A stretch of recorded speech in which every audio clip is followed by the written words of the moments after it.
اللہ نے مومنوں پر یقیناً احسان کیا ہے کہ ان میں انہی میں سے ایک پیغمبر بھیجے جو ان کو اللہ کی آیتیں پڑھ پڑھ کر سناتے اور ان کو پاک کرتے اور انہیں کتاب و حکمت کی تعلیم دیتے ہیں، اور پہلے تو یہ لوگ کھلی گمراہی میں تھے۔ بھلا یہ کیا بات ہے کہ جب احد کے دن کفار کے ہاتھ سے تم پر مصیبت واقع ہوئی،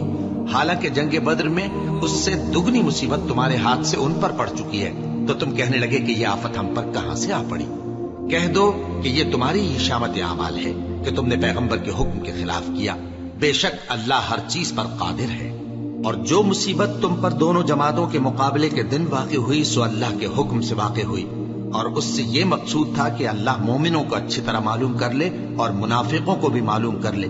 اور جب ان سے کہا گیا کہ آؤ اللہ کے رستے میں جنگ کرو یا کافروں کے حملوں کو روکو، تو کہنے لگے کہ اگر ہم کو لڑائی کی خبر ہوتی تو ہم ضرور تمہارے ساتھ رہتے۔ یہ اس دن ایمان کی نسبت کفر سے زیادہ قریب تھے، منہ سے وہ باتیں کہتے ہیں جو ان کے دل میں نہیں ہیں، اور جو کچھ یہ چھپاتے ہیں اللہ اس سے خوب واقف ہے۔ یہ خود تو جنگ سے بچ کر بیٹھ ہی رہے تھے، مگر جنہوں نے اللہ کی راہ میں جانیں قربان کر دی، اپنے ان بھائیوں کے بارے میں بھی کہتے ہیں کہ اگر ہمارا کہا مانتے تو قتل نہ ہوتے۔ کہہ دو کہ اگر سچے ہو تو اپنے اوپر سے موت کو ڈال دینا۔ جو لوگ اللہ کی راہ میں مارے گئے ان کو مرے ہوئے نہ سمجھنا، وہ مرے ہوئے نہیں ہیں بلکہ اللہ کے نزدیک زندہ ہیں اور ان کو رزق مل رہا ہے۔ جو کچھ اللہ نے ان کو اپنے فضل سے بخش رکھا ہے اس میں خوش ہیں، اور جو لوگ ان کے پیچھے رہ گئے اور شہید ہو کر ان میں شامل نہیں ہو سکے ان کی نسبت خوشیاں منا رہے ہیں کہ قیامت کے دن ان کو بھی نہ کچھ خوف ہوگا اور نہ وہ غمناک ہوں گے، اور اللہ کے انعامات اور فضل سے خوش ہو رہے ہیں، اور اس سے کہ اللہ مومنوں کا اجر ضائع نہیں کرتا، جنہوں نے باوجود زخم کھانے کے اللہ اور رسول کے حکم کو قبول کیا۔ جو لوگ ان میں نیکوکار اور پرہیزگار ہیں ان کے لیے بڑا ثواب ہے۔ جب ان سے لوگوں نے آ کر بیان کیا کہ کفار نے تمہارے مقابلے کے لیے لشکر کثیر جمع کیا ہے تو ان سے ڈرو، تو ان کا ایمان اور زیادہ ہو گیا، اور کہنے لگے ہم کو اللہ کافی ہے اور وہ بہت اچھا کارساز ہے۔ پھر وہ اللہ کی نعمتوں اور اس کے فضل کے ساتھ خوش و خرم واپس آئے، ان کو کسی طرح کا ضرر نہ پہنچا، اور وہ اللہ کی خوشنودی کے تابع رہے، اور اللہ بڑے فضل کا مالک ہے۔ یہ خوف دلانے والا تو شیطان ہے جو اپنے دوستوں سے ڈراتا ہے، تو اگر تم مومن ہو تو ان سے مت ڈرنا اور مجھ ہی سے ڈرتے رہنا، اور جو لوگ کفر میں جلدی کرتے ہیں ان کی وجہ سے غمگین نہ ہونا، یہ اللہ کا کچھ نقصان نہیں کر سکتے۔ اللہ چاہتا ہے کہ آخرت میں ان کو کچھ حصہ نہ دے، اور ان کے لیے بڑا عذاب تیار ہے۔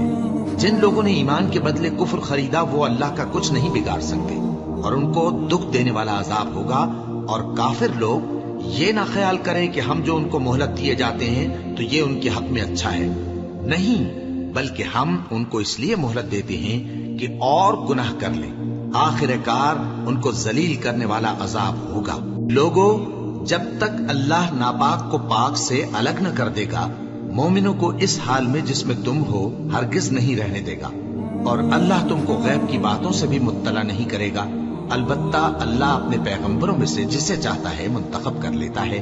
سو تم اللہ پر اور اس کے رسولوں پر ایمان رکھو، اور اگر ایمان پر قائم رہو گے اور پرہیزگاری کرو گے تو تم کو اجر عظیم ملے گا۔ جو لوگ مال میں جو اللہ نے اپنے فضل سے ان کو عطا فرمایا ہے بخل کرتے ہیں، وہ اس بخل کو اپنے حق میں اچھا نہ سمجھیں، وہ اچھا نہیں بلکہ ان کے لیے برا ہے۔ وہ جس مال میں بخل کرتے ہیں قیامت کے دن اس کا طوق بنا کر ان کی گردنوں میں ڈالا جائے گا، اور آسمانوں اور زمین کا وارث اللہ ہی ہے، اور جو عمل تم کرتے ہو اللہ کو معلوم ہے۔ اللہ نے ان لوگوں کا قول سن لیا ہے جو کہتے ہیں کہ اللہ فقیر ہے اور ہم مالدار ہیں۔ یہ جو کچھ کہتے ہیں ہم اس کو لکھ لیں گے، اور پیغمبروں کو جو یہ ناحق قتل کرتے رہے ہیں اس کو بھی قلم بند کر رکھیں گے، اور قیامت کے روز کہیں گے کہ سخت جلن والی آگ کے عذاب کے مزے چکھتے رہو۔ یہ ان کاموں کی سزا ہے جو تمہارے ہاتھ آگے بھیجتے رہے ہیں، اور اللہ تو بندوں پر مطلق ظلم نہیں کرتا۔ جو لوگ کہتے ہیں کہ اللہ نے ہمیں حکم بھیجا کہ جب تک کوئی پیغمبر ہمارے پاس ایسی نیاز لے کر نہ آئے جس کو آگ آ کر کھا جائے تب تک ہم اس پر ایمان نہ لائیں گے، اے پیغمبر ان سے کہہ دو کہ مجھ سے پہلے کئی پیغمبر تمہارے پاس کھلی ہوئی نشانیاں لے کر آئے اور وہ معجزہ بھی لائے جو تم کہتے ہو، تو اگر سچے ہو تو تم نے ان کو کیوں قتل کیا؟ پھر اگر یہ لوگ تم کو جھٹلا رہے ہیں تو تم سے پہلے بہت سے پیغمبر کھلی ہوئی نشانیاں اور صحیفے اور روشن کتابیں لے کر آ چکے ہیں کہ ان کو بھی جھٹلایا گیا تھا۔ ہر شخص کو موت کا مزہ چکھنا ہے اور تم کو قیامت کے دن تمہارے اعمال کا پورا پورا بدلہ دیا جائے گا۔ تو جو شخص دوزخ سے دور رکھا گیا اور بہشت میں داخل کیا گیا وہ مراد کو پہنچ گیا، اور دنیا کی زندگی تو دھوکے کا سامان ہے۔ اے اہل ایمان، تمہارے مال و جان میں تمہاری آزمائش ضرور کی جائے گی، اور تم اہل کتاب سے اور ان لوگوں سے جو مشرک ہیں بہت سی ایذا کی باتیں سنو گے۔ تو اگر صبر اور پرہیزگاری کرتے رہو گے تو یہ بڑی ہمت کے کام ہے۔ اور جب اللہ نے ان لوگوں سے جن کو کتاب عنایت کی گئی تھی اقرار لیا کہ اس میں جو کچھ لکھا ہے اسے لوگوں سے صاف صاف بیان کرتے رہنا اور اس کی کسی بات کو نہ چھپانا، تو انہوں نے اس کو پس پشت پھینک دیا اور اس کے بدلے تھوڑی سی قیمت حاصل کی۔ یہ جو کچھ حاصل کرتے ہیں برا ہے۔ جو لوگ اپنے کیے ہوئے کاموں سے خوش ہوتے ہیں اور وہ کام جو کرتے نہیں ان کے لیے چاہتے ہیں کہ ان کی تعریف کی جائے، ان کی نسبت خیال نہ کرنا کہ وہ عذاب سے چھٹکارا پائیں گے، اور انہیں درد دینے والا عذاب ہوگا۔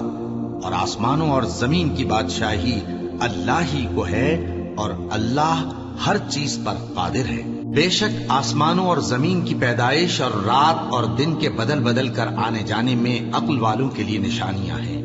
جو کھڑے اور بیٹھے اور لیٹے ہر حال میں اللہ کو یاد کرتے اور آسمان اور زمین کی پیدائش میں غور کرتے اور کہتے ہیں کہ اے پروردگار، تو نے اس کائنات کو بے فائدہ نہیں پیدا کیا، تو پاک ہے، تو قیامت کے دن ہمیں دوزخ کے عذاب سے بچائیو۔ اے پروردگار، جس کو تو نے دوزخ میں ڈالا اسے رسوا کیا، اور ظالموں کا کوئی مددگار نہیں ہوگا۔ اے پروردگار، ہم نے ایک پکارنے والے کو سنا کہ ایمان کے لیے پکار رہا تھا کہ اپنے پروردگار پر ایمان لاؤ، تو ہم ایمان لے آئے۔ سو اے پروردگار، ہمارے گناہ معاف فرما اور ہماری برائیوں کو ہم سے دور کر دے، اور ہم کو دنیا سے نیک بندوں کے ساتھ اٹھائیو۔ اے پروردگار، تو نے جن جن چیزوں کے ہم سے اپنے پیغمبروں کے واسطے سے وعدے کیے ہیں وہ ہمیں عطا فرما، اور قیامت کے دن ہمیں رسوا نہ کیجیو۔ کچھ شک نہیں کہ تو خلاف وعدہ نہیں کرے گا۔